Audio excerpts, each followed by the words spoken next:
Como a Bíblia pode ajudar você a enriquecer? Como a Bíblia pode ajudar você a enriquecer? No vídeo passado, vou deixar inclusive o link dele aqui abaixo, eu conversei com você sobre como algumas religiões deixam as pessoas pobres, né? Como alguns ensinamentos, né? A ênfase excessiva, né, em algumas partes da Bíblia faz com que muitas pessoas literalmente, né, no fim das contas, fiquem pobres. Isso leva a pensamentos, sentimentos, que no fim das contas o resultado é dificuldade financeira, né? E eu falei lá nesse vídeo que eu iria gravar esse vídeo falando sobre como a Bíblia pode ajudar você a enriquecer. E, assim como eu falei no vídeo passado, eu sei que só de mencionar isso é incômodo. Para mim, se eu ouvisse isso alguns anos atrás, é possível que eu nem assistiria esse vídeo, tá? Mas agradeço muito por hoje eu poder falar sobre isso muito tranquilamente, sem nenhum tipo de emoção negativa e tal.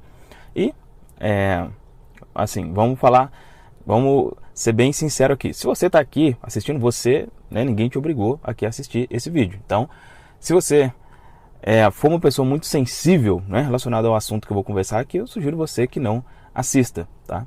Simplesmente isso. Se você assistir aqui, você tem que estar disposto a ouvir coisas que possivelmente vão de encontro àquilo que você pensa, beleza? Então vamos lá, só antes de entrar aqui no assunto, eu combinei de gravar esse vídeo ontem, né? Se você estiver assistindo aí no dia que eu estou postando ele, né, na quinta-feira, mas é porque teve um imprevisto essa semana, né? Meu filho ele fica com a babá 3 vezes a semana, os outros dias a minha esposa sai com ele para alguns compromissos, só que esses dias está chovendo muito, né? Aqui em Minas, né, tá chovendo bastante, e ela não pôde sair com ele para os compromissos. Então estou gravando aqui do carro, inclusive por isso, né? Porque o meu escritório é em casa, né? Às vezes eu gravo lá na sala de casa, então com ele lá não dá, né? Ele está fazendo 2 anos e tá a espoleta toda a vida. Então por isso que eu estou gravando aqui, por isso que eu não postei esse vídeo ontem, beleza? Vamos lá. Eu preparei uma colinha aqui, inclusive aqui esse é um grupo que eu participo, né? Se chama Gênesis. Eu não sei se está aparecendo aí do jeitinho certo aí para você, ou se está ao contrário, mas não é um grupo religioso, tá? É um grupo de negócios, mas, né, que o mentor lá do grupo escolheu esse nome por ser um grupo de criação e coisas do tipo. Então vamos lá. Primeira coisa que eu preciso conversar com você é o seguinte.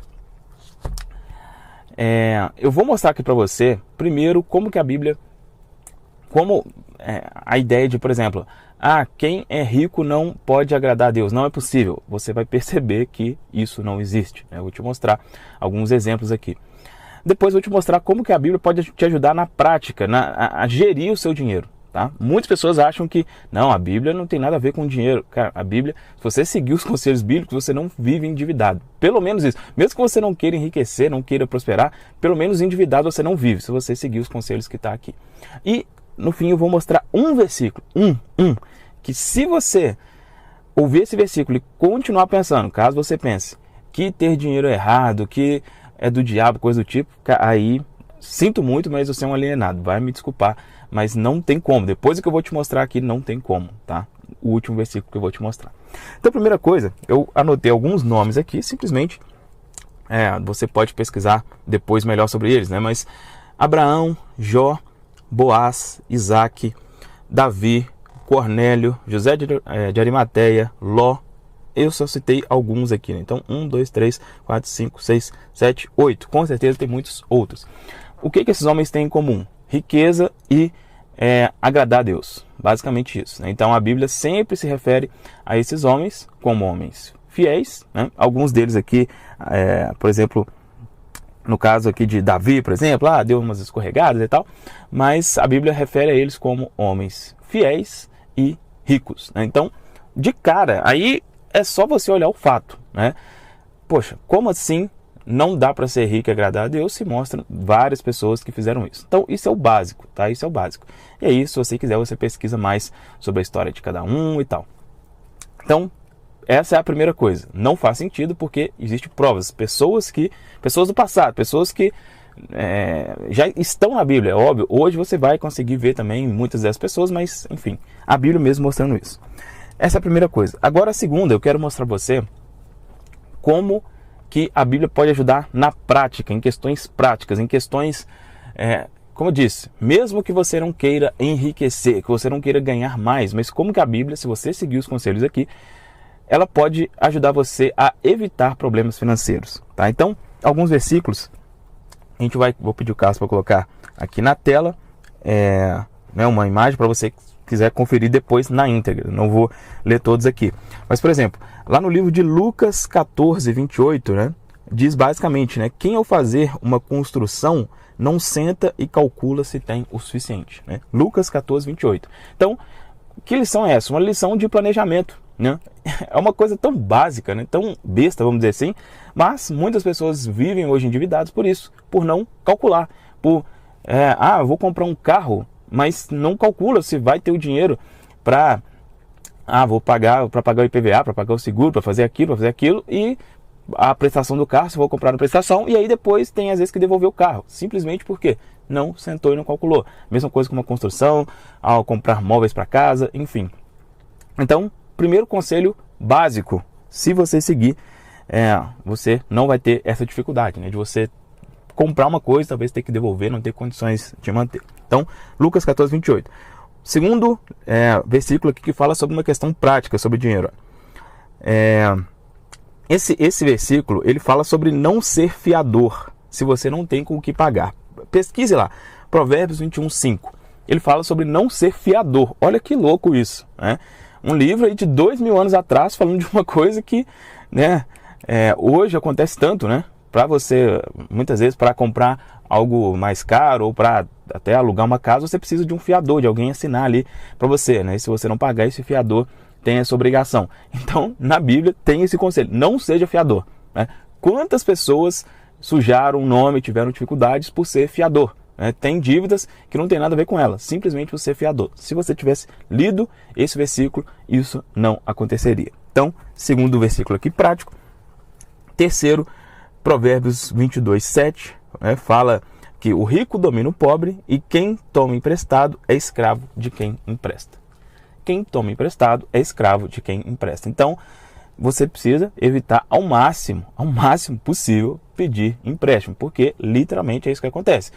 Especialmente se for, né, em agiotas e bancos e tal, você vai dar seu sangue ali para pagar N vezes aquilo que você pegou emprestado, né? Então, esses três aqui é apenas para mostrar para você, especialmente para você que pensa que Bíblia e dinheiro não tem nada a ver uma coisa com a outra. Você pode ver aqui conselhos práticos. E aqui, gente, eu poderia citar aqui muitos outros versículos, mas não faz sentido, né? Não faz sentido. Com esses aqui você já consegue perceber qual que é a ideia. Então, o que a gente já viu, como que a Bíblia pode te ajudar na questão prática e relacionada às suas finanças. Agora vamos na parte aqui principal, que é a questão da dificuldade, assim, de muitos aceitarem, né, que, vamos dizer assim, que a Bíblia fala bem sobre ser rico, né? Ela fala bem sobre isso. Como eu falei no vídeo passado, algumas passagens, como são repetidas N vezes, aquilo fica na sua mente e parece que aquilo é uma verdade absoluta. Por exemplo, lá a passagem do jovem rico, né, de que ele queria seguir a Jesus. Jesus falou para ele para vender tudo que ele tinha e ele não quis. E aí Jesus falou, mais fácil um camelo passar por um buraco de uma agulha do que um rico entrar no reino dos céus. Algumas pessoas até falam, né, que esse camelo e buraco da agulha não é um camelo e agulha literal, mas enfim, isso não importa. Essa passagem ela dá a entender que a pessoa que é rica não seria possível e tal. E outros versículos bíblicos, né, quando fala, por exemplo, lá do amor ao dinheiro, parece que a Bíblia tem uma questão negativa aí com relação ao dinheiro. Mas aí eu separei alguns outros versículos aqui para a gente conversar também. Então vamos lá. Primeiro aqui que eu separei é João 10:10. João 10:10, né? Onde, aí, como eu estou dizendo, pega lá para você ler o versículo todo. Eu não vou fazer a leitura de todos aqui, senão demoraria muito tempo. Mas basicamente lá, João, um evangelho, né, onde Jesus diz, né, eu vim para trazer vida e vida em abundância.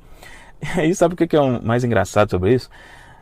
Eu coloquei isso, né, coloquei assim, deixa eu ver o que alguns sites religiosos falam sobre isso. E cara, é incrível como que eles distorcem, eles não sabe, parece que não conseguem aceitar que pode se falar em abundância financeira. Então, por exemplo, quando você colocar lá o que significa o João 10:10, a maioria vai falar, não, essa abundância aí que ele fala não é abundância financeira, é a abundância de qualquer outra coisa, sabe? Mas, cara, sinceramente, se você viver com dívida, não é viver em abundância. Você ir no supermercado e não poder comprar aquilo que você quer, não é viver em abundância, na minha visão. Tá? Então não tem como falar que aqui não está referindo. Ele pode não estar falando especificamente de dinheiro, mas quando você não tem dinheiro, é óbvio que não, o dinheiro não é tudo, tal, isso é óbvio, mas se você não tem, se você tem muita dificuldade, você não consegue ter uma vida em abundância, na minha visão. Então, esse primeiro versículo mostra, né, que sim, uma das coisas, né, que Jesus veio, e aí talvez eu possa até gravar um outro vídeo falando especificamente sobre Jesus, como ele era um quebrador de paradigmas, sabe? Nossa, eu vou fazer um vídeo sobre isso. Muitos dos paradigmas que a gente tem hoje, Jesus ele veio, na época era lotado também, tinha um monte, que não pode fazer tal coisa no sábado, que não pode fazer isso, que não pode conviver com tal pessoa, que não pode comer aquilo, e ele veio e tirou, falou, cara, deixa de bobeira, para com isso, preocupe aqui em amar o próximo, fazer o bem, e o resto não tem importância. Então eu quero até falar um pouco mais sobre isso em um outro vídeo, né? Vamos manter aqui o foco nesse aqui, mas já saiba que eu vou fazer um vídeo especificamente sobre isso. Então, primeiro, João 10:10. O segundo aqui, deixa eu ver aqui, ó. Lá em 1 Reis, não, esse aqui é o último. 1 Reis é o que eu vou deixar por último. No livro de Ageu 2, 7 e 8. Ageu 2, 7 e 8. Lá, nessa ocasião, aí, me desculpe se eu errar em alguma coisa aqui, mas se não me engano, era o rei Neemias. Se não me engano, era Neemias mesmo. E aí, assim, eu não lembro exatamente se ele era um rei, mas Neemias estava participando da construção, aí eu não lembro se é de um templo, enfim. Mas, se não me engano, era um personagem importante participando de uma construção. Acredito que era Neemias do templo. E estava ali sem recurso, o pessoal estava preocupado que não tinha recurso e tal. E aí, né, pelo que diz lá o relato, Deus diz, minha é a prata e o ouro. Minha é a prata e o ouro. E o que ele quer dizer com isso? Não se preocupe com o dinheiro. A prata e o ouro é o dinheiro, né? Quer dizer, tipo assim, ó, o dinheiro é meu. Não fique preocupado de não ter recurso com as coisas. O dinheiro é meu. Não se preocupe com isso. Se o dinheiro é meu, né? Deus falando, o dinheiro é meu, como que o dinheiro pode ser do diabo? Como algumas pessoas pensam. Então, esse versículo, Ageu 2:7, também mostra isso claramente. Terceiro versículo, aqui, ó. Gênesis 24:35. Gênesis 24:35. Nessa passagem aqui, Abraão estava próximo de morrer e ele tinha um filho e ele não queria que o filho dele casasse com, se não me engano, eram as cananeias, se não me engano. E aí ele foi e falou para o servo dele para ir buscar uma esposa para o filho dele em algum local que eu não lembro qual local. E aí chegando lá, esse servo, né, ele começou a conversar lá, né, para explicar o que ele estava fazendo. E aí ele falou, nesse versículo, em Gênesis 24:35, ele falou que o Senhor engrandeceu, ele fala, né, o Senhor Deus engrandeceu o meu Senhor, deu-lhes vacas, ovelhas, prata e ouro, né? Gênesis 24:35. Então, o que ele estava falando? Ele estava explicando ali, né, para as pessoas quem que era Abraão. Ele fala, é um homem fiel a Deus e Deus abençoou ele, dando vaca, isso, prata e ouro. Isso, o servo de Abraão, falando exatamente sobre Abraão. Então, como que Deus deu a ele esse tipo de coisa, né? Ovelhas, vacas, prata e ouro. Vamos lá, deixa eu ver se eu tô aqui com o primeiro Reis aqui, o último que eu vou mencionar. Deixa eu ver se tem algum aqui que eu deixei passar. Tá, antes desse tem a história de Jó, né? É possível que você já ouviu falar, conheça bem a história de Jó, que ele perdeu tudo, ele, né, segundo o relato, foi tentado pelo diabo, e ele perdeu tudo que ele tinha. E ele era o homem mais rico da terra, simplesmente isso, o homem mais rico da terra. E perdeu tudo, inclusive os filhos e tal.